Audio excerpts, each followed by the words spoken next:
होश में हमारे शब्दों को ध्यान से सुनना। जब इतना गलत हो जाता है तो अपना चेहरा अपने को पसंद नहीं आता और अपना जीवन अपने को पसंद नहीं आता और अपने अंदर से मन कहने लगता है नष्ट कर दो इस शरीर को। फिर वो जो आगे की लीलाएं होती है, अच्छा ऐसा हुआ, फांसी लगा ली, जहर खा लिया, ये कर लिया, वो कर लिया। यदि तुम परमार्थ के पथिक हो, ये तीन बातें नहीं है तो तुम्हारा पतन हो चुका है। हमारा मन भजन में ले, होटलों में खाओगे, भजन में मन लगेगा, अशुद्ध आहार करोगे, मनमानी व्यभिचार प्रवृत्तियों का दर्शन, संभाषण और क्रिया करोगे और तुम्हारा मन सच्चिदानंद प्रभु में लग जाएगा। तमाशा समझा है, तमाशा समझ लिया अध्यात्म में मन को लगाना।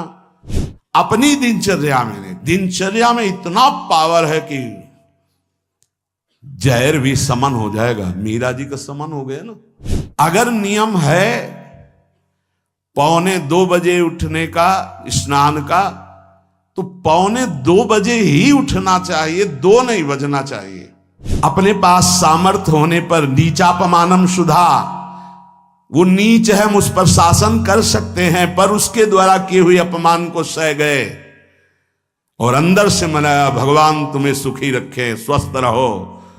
जिसका इंद्रिय मनोनिग्रह युक्त समय व्यतीत होता है भगवत चिंतन में, वो महापुरुष है। अभी वर्तमान में ही है, चिंता मत करो, स्थिति जागृत होने में देर नहीं। सच्ची तुममें बहुत सामर्थ्य है, जागो। अगर झुक गए तो रौंद दिए जाओगे। ये 8 बातें भगवत भक्त अपने जीवन में जांच ले कि है कि नहीं है, अगर ना हो तो धारण कर ले। पहला है, संत महापुरुष आपके जीवन में है कि नहीं, ये जांच करनी है। देखा है हमने, अगर किसी संत को आदर्श मानकर आप नहीं चल रहे हो तो दिमाग को खसकते हुए देखा, खसक गया है दिमाग। वो मनमानी आचरण केवल सिद्ध बनने के लिए कर रहे हैं। उनके आचरण ऐसे कि भोले भाले लोग ये समझे कि ये तो सिद्ध है। और जानते हो सिद्ध किसे कहते हैं? ब्रह्म भूता प्रसन्नात्मा न सोचति न कांक्षति समः सर्वेषु भूतेषु मद भक्तिम लभते पराम निर्माण मोहाजित संग दोषा अध्यात्म नित्या विनिवृत्त कामा द्वंद्व विमुक्ता सुख दुख संगई गच्छन्त मूढ़ा। ये स्थिति आनी चाहिए। पूरा कोरा, जैसे नाटक मंच पर नाटक किया जाता है ना, पूरा दिखाई देता है, पूरा नाटक। क्यों? क्योंकि कोई डांटने वाला नहीं है, कोई आदर्श नहीं है महापुरुष जीवन में। जो मन में आवे सो बोलो, जो मन आवे सो नाटक करो, तो 100 200 500 लोग भोले भाले जिनको ककाहरा नहीं आता परमार्थ का, वो कह देते मेरे भगवान, मेरे सिद्ध योगी, मेरे महापुरुष मिटिया मेट कर देते हैं। बात तो तब समझ में आवे जब रसिक जन पास करे, गुरुजन पास कर दे। अपने मन से कुछ नहीं होता, जिसे महापुरुष पास कर दे वही होता है। संत महापुरुष कहे ठीक चल रहे हो, ठीक है, या वो मौन स्वीकृति दे दे, ठीक है। अपने मन से सिद्ध बनने पर सिद्ध थोड़ी कोई हो जाता है। जीवन में तुम्हारे संत हैं कि नहीं, बस इतनी बात देखो। अब एक भगत जी आए थे, अपने लोग तो सबका आदर ही करते हैं। उनका दिव्य रूप से हनुमान जी हमारे सामने प्रकट हुए थे। सच्ची बात कह रहे हैं, जिस समय दिव्य रूप हनुमान जी ने धारण किया तो हनुमान जी महाराज के ही भाई पवन पुत्र भीम कंपायमान थे। भीम जैसे हनुमान जी वैसे भीम, बड़े बड़े पर्वतों को अपनी टक्कर से चूर करने की सामर्थ्य रखने वाले। अभी पैदा ही हुए थे भीम और गोद में लिए हुए माता कुंती चल रही थी। अचानक सिंह निकला, दहाड़ हुई तो गिर गए भीम। तो जो जिस चट्टान पे गिरे चकना चूर हो गई चट्टान, और उस आवाज से भयभीत होकर भाग पड़ा सिंह। अभी गोद में बच्चा थे। वो भीम जिस समय प्रार्थना की कि भैया मैं तुम्हारा वो दिव्य रूप देखना चाहता हूं, तो उनका काहे को तुम व्यर्थ में ऐसा तुम नहीं देख पाओगे। तो उनका हमारी लालसा है आपका छोटा भाई हो तो पट्टहास किया हनुमान जी का वो दिव्य रूप कि कंपायमान होकर कह रहे थे, हे वायुपुत्र, हे पवन पुत्र, तुम अपने रूप का संवरण करो, मेरी सामर्थ्य नहीं। और वो व्यक्ति ऐसे कह रहा, मैं दिव्य हनुमान। हम कह रहे पाखंड मत करो, ठीक से चलो तो ये सब भगवत स्वरूप अनुभव में आ जाएंगे। ठीक से चलो, बड़ा विचित्र स्वरूप है।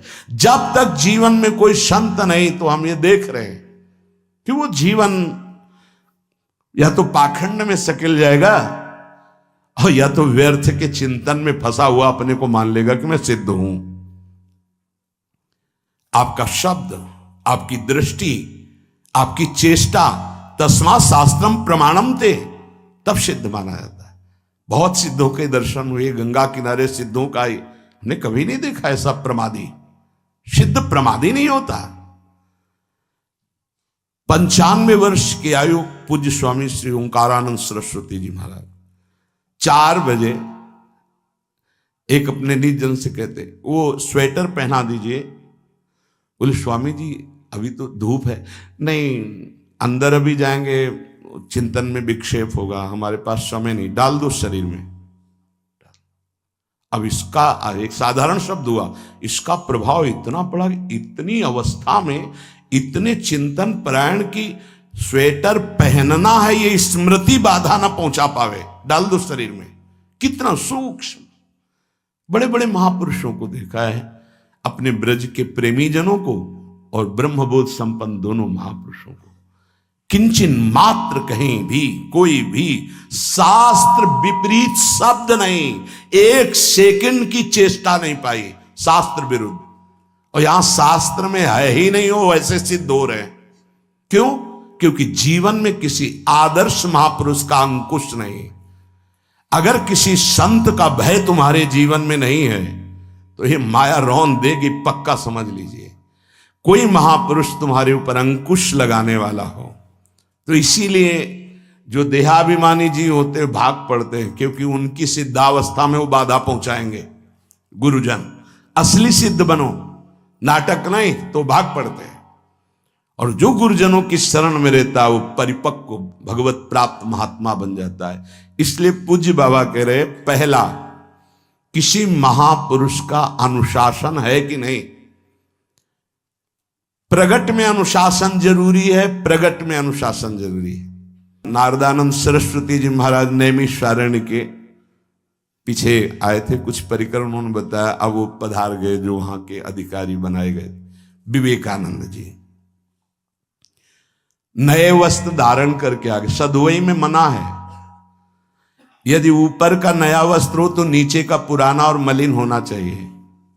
अगर नीचे का तो फिर ऊपर का पुराना मलिन, मैच नया, क्रीच एकदम, ये सब साधुता के कुछ नियम होते हैं, साधुता की एक मर्यादा होती है।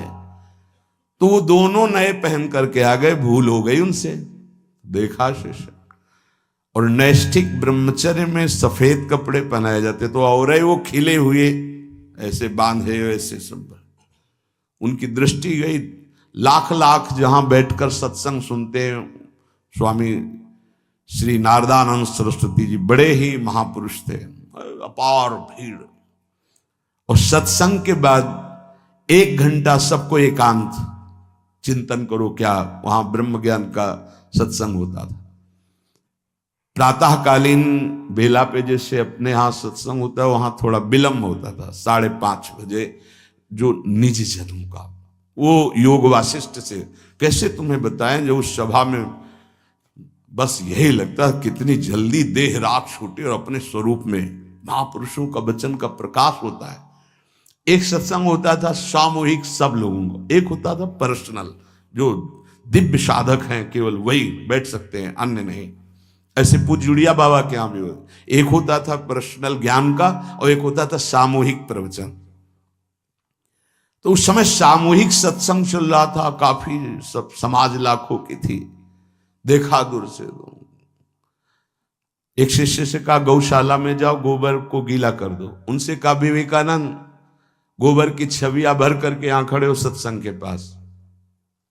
वहां नन नच हो नहीं सकता। और गीला गोबर तो जो 2 घंटा सत्संग हुआ पूरा टप टप ऐसे कपड़ों में पूरी हालत बिगड़ गई। क्या था ये? संत शासन। अब दोबारा वो गलती नहीं होगी, समझाने की जरूरत नहीं, अब समझ गए कि हमसे गलती क्या हुई। संत शासन नहीं है तो ये मन बहुत विचित्र है, बहुत विचित्र है। इसीलिए पहला जो भी परमार्थ का पति को, चाहे ज्ञान मार्ग का, योग मार्ग का, किसी योग मार्ग की लौकिक ऊंचाई पर पहुंचे हुए कि गुरुदेव आए और उन्होंने कहा कि किसी कारण से शिष्य बढ़ जाए और अपने गुरुदेव की अवहेलना करे तो उसकी गति क्या होगी? उनका दुर्गति। दुर्गति, दुर्गति के सिवा उसके आगे कोई शब्द नहीं है। गुरु को पीड़ा है और शिष्य परम पद में पहुंच जाएगा? नहीं नहीं, ऐसा नहीं हो सकता। अनुशासन अत्यंत आवश्यक है। किसी भी वैभव या लोक व्यवहार या लोक मान्यता बढ़ जाने पर अपने गुरु का अपमान, गुरु की अवहेलना, तो उसकी दुर्गति पक्की। देखो, ये मन है, ये इंद्रियां हैं, ये अहम है, ये केवल गुरुदेव से ही वश में आता है, दूसरी जगह नहीं आता। क्यों? क्योंकि दूसरी जगह उत्तर देने का अवसर है। दूसरी जगह हम नहीं मानते तुम्हारी बात, लेकिन वहां ना उत्तर है और ना नहीं मानते, केवल वहां मिटना ही मिटना है। अगर ऐसा उपासक है तो निश्चित परम पद का अधिकार। केवल मिटना कोई उपाय नहीं है, अहंकार के पोषण का कोई उपाय, केवल मिटाना है। रो लो, चिल्ला लो, जो तुम्हें करना है कर लो, आना तुम्हें इसी मार्ग में पड़ेगा, दूसरा कोई रास्ता नहीं। बलिहारी घेर करके नष्ट कर देते हैं हमारे मन की मनमानी को, हमारे अहंकार को। इसलिए जीवन में प्रगट में जिनके जीवन में संत हैं और वो स्वीकार करते हैं उनका अनुशासन, उन्हीं का जीवन प्रकाशित होता है, पक्का समझ लेना। दूसरा, भागवतिक मार्ग में चलने वाले उपासक को सांसारिक पुरुषों की मित्रता करके उनकी संगोष्ठी में नहीं बैठना चाहिए। इस बात को बहुत अच्छे से समझ लो। सांसारिक पुरुषों की जो वृत्तियां होती हैं उनमें बड़ा आकर्षण होता है भोगों का, प्रपंच का। जो साधक भ्रमणशील हैं, अगर वो गृहस्थों के यहां जाकर उनकी सैयाओं पर सोते हैं तो उनकी दुर्दशा क्या होती है चित्त की, वो खुद अनुभव करके देख ले। आज तो शास्त्रीय पद्धति को समझा ही नहीं जा रहा। जब बड़े बड़े सुभट गंगा किनारे त्याग, वैराग्य, ज्ञान की मिले ना, तो आगे का रास्ता खुलता चला गया। सांसारिक पुरुषों के समुदाय में बैठना था। वो तुम्हें भगवान कहेंगे, ईश्वर कहेंगे, अवतार कहेंगे, उनको कुछ ज्ञान नहीं। आप मान बैठेंगे अपने को भगवान, अपने को ईश्वर, अपने को अवतार मानिए, तो आप जो अवतार है ना, ईश्वर है ना, भगवान है, उनसे विमुख हो जाएंगे। यहां जो भी अवतरित हुए हैं भगवत पार्षद, वो सदैव दैन्य ही रहे हैं। आप देख लीजिए, उच्च कोटि के महापुरुष चाहे जितनी ऊंचाई पर चढ़े हों, सदैव भगवान की ही स्थापना की है।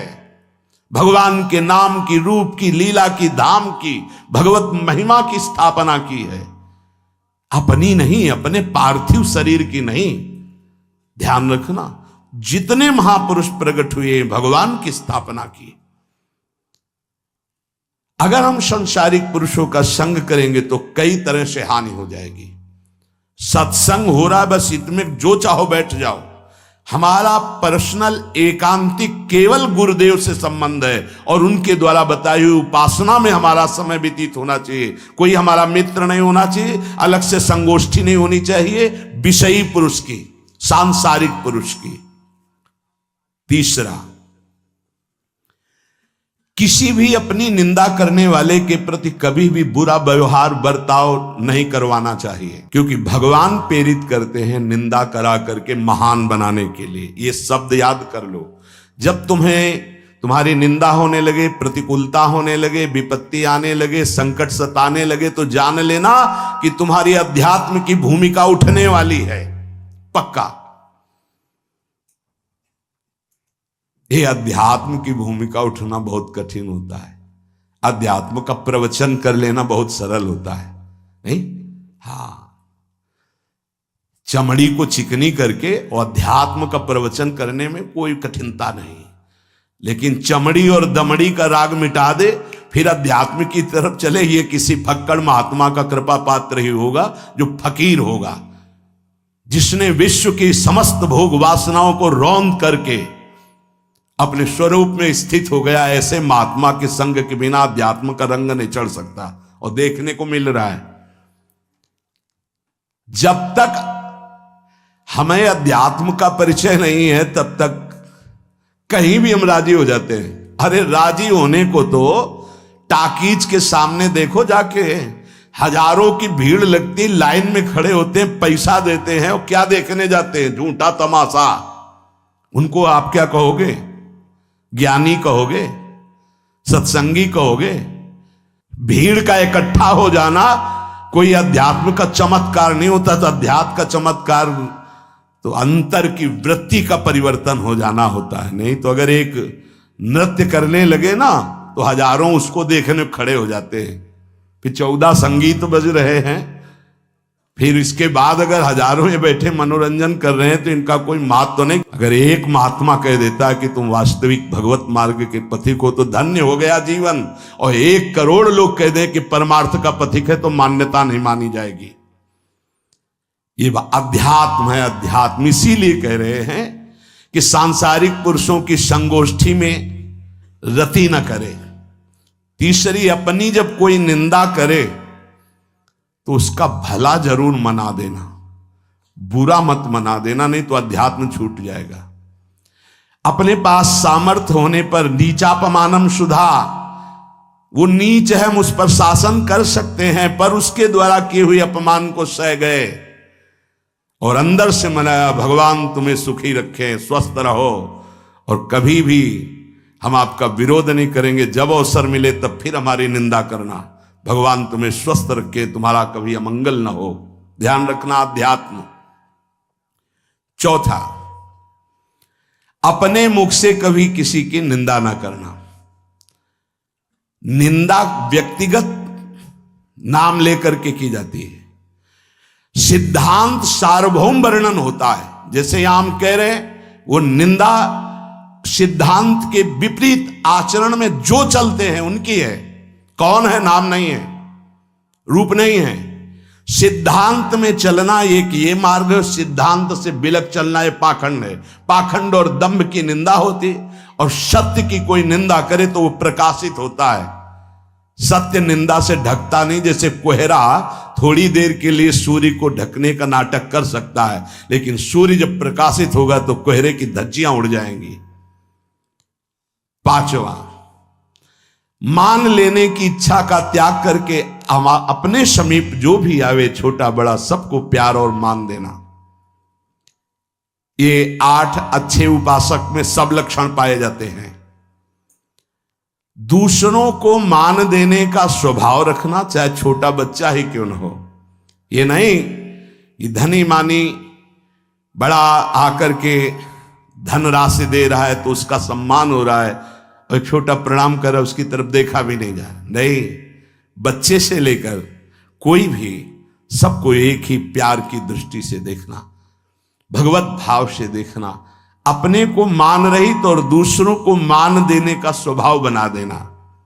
6वां, अपनी इंद्रियों को सदाचार परायण रखना। इंद्रियां इस सदैव व्यभिचार की तरफ भागती हैं।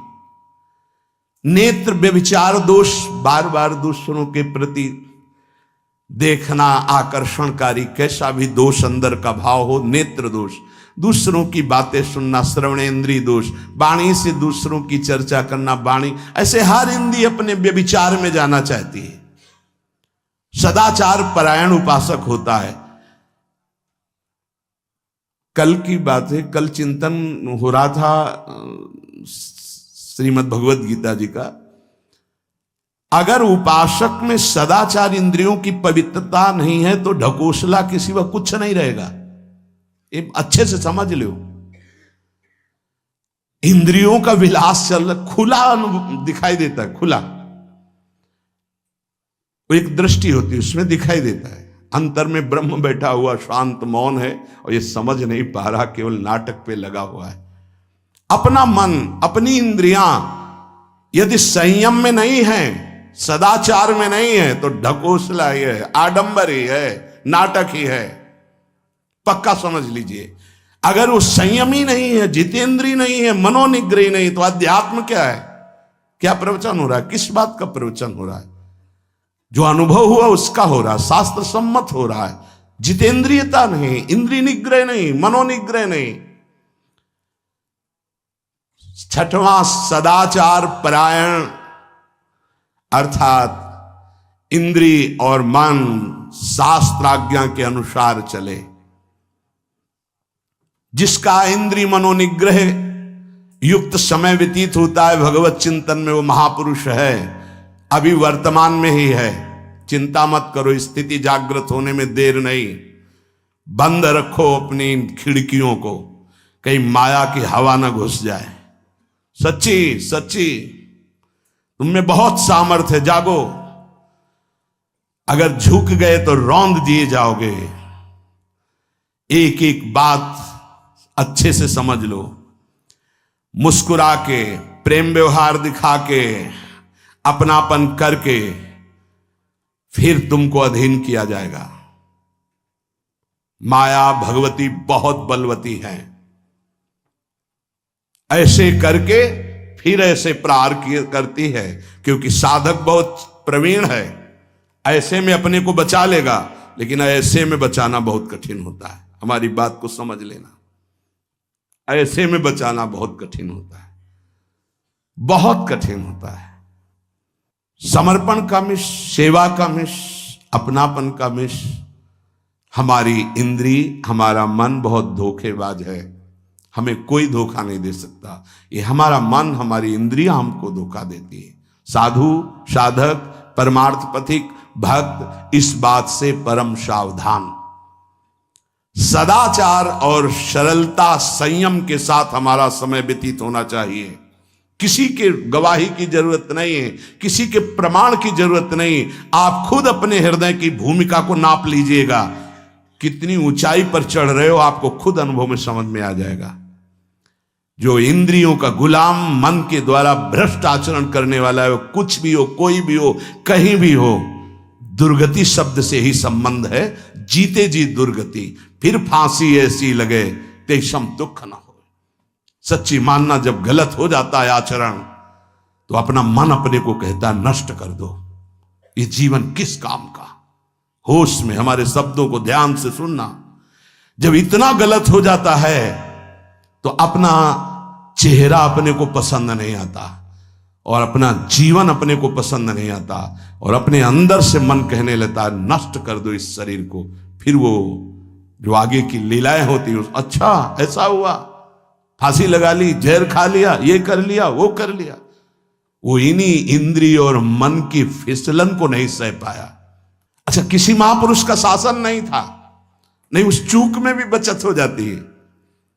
एक बहुत बड़े महापुरुष के समीप रहने वाले से चूक हो गई, तो उन्होंने अपने आसन के पास आसन लगवाया। सब साधुकों ने कहा कि बहुत बदनामी होगी, क्योंकि आपका नाम आगे है और वो आपके आश्रित है, ऐसा है किसी महापुरुष के। उन्होंने कहा तुम क्या समझते हो, ये बाया है, चूक हो गई, अब इसको कभी चूक नहीं होगी ऐसा बना देंगे, कभी त्रुटि नहीं होगी, इसको ऐसा बना देंगे।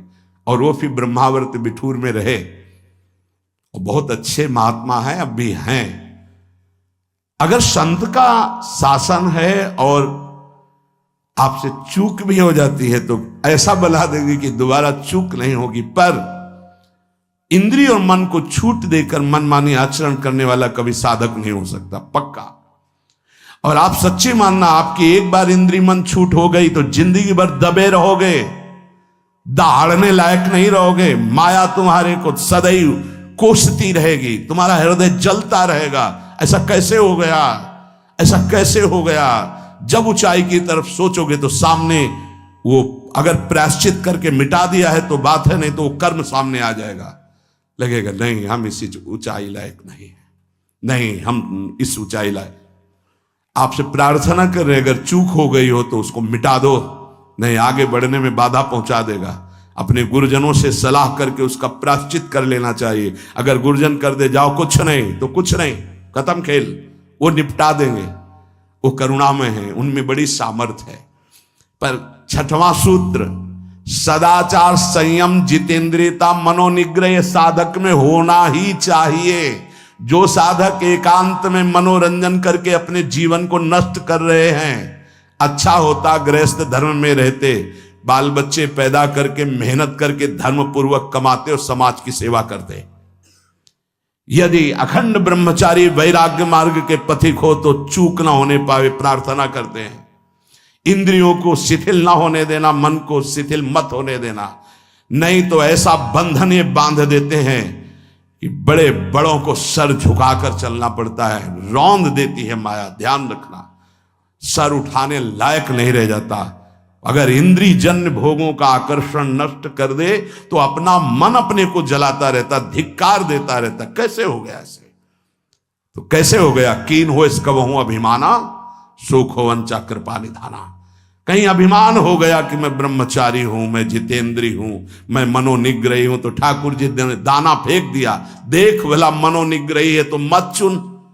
लेकिन कृपा पात्र साधक पुनः अपने आप को सावधान करके सदाचार में ही स्थित रहे। आज सदाचार को समझा ही नहीं जा रहा कि सदाचार है क्या। सातवां, किसी भी पद को साधक कभी स्वीकार न करे। समाज में बड़े पद मिलते हैं, यहां भगवत प्राप्ति की वार्ता हो रही। किसी भी पद, किसी भी सम्मान को स्वीकार न करें। ये सब उपाधियां हैं, अगर उपाधियां स्वीकार की तो उपद्रव शुरू हो जाएंगे। कोई उपाधि स्वीकार न करो तो इतने महान बन जाओगे कि पूरे विश्व में तुम ही होगे। ये भी बात याद कर लो, कोई भी छोटी मोटी उपाधि स्वीकार की तो उस महान को नहीं प्राप्त कर पाओगे। विश्व में तुम ही होगे, या तो ज्ञान में तो एक तुमसे बड़ा कोई है नहीं, और अगर भक्ति में तो तुमसे छोटा कोई नहीं, तो विश्व में तुम ही तो हुए ना। सब बड़े और आप छोटे, विश्व में आप त्रणादपि सुनीचेन, और ज्ञान तो हम ब्रह्मास्मि, सबको समेट लिया अपने में, एक के सिवा दूसरा कोई नहीं। यह है उपाधि रहित महापुरुष की स्थिति। कोई उपाधि स्वीकार न। अनंत ब्रह्मांडों का महारत्न इंद्र नीलमणि, जहां जहां भक्त मेरा चरण रखे वहां वहां रखूं हाथ, पीछे पीछे मैं फिरूं कभी न छाड़ूं साथ। इससे बड़ा कोई पद होगा? निरपेक्षम मुनिम शांतम निर्वैरम समदर्शनम अनुब्रजाम्य हम नित्यम पूजे यत्यंगुरेणु भी। जिसकी चरण रज लेने के लिए परब्रह्म परमात्मा पीछे डोलता है, वो है ये पद। जब कोई पद नहीं स्वीकार करता तो ये पद प्राप्त होता है। इसलिए सातवां, किसी भी उपाधि को, पद को साधक कभी स्वीकार न करे। आप यहां के अमुक बन करके अमुक नहीं, सेवाएं सब हैं पर सेवक हूं, कोई पद नहीं। देख लो बड़े बड़े महापुरुषों को।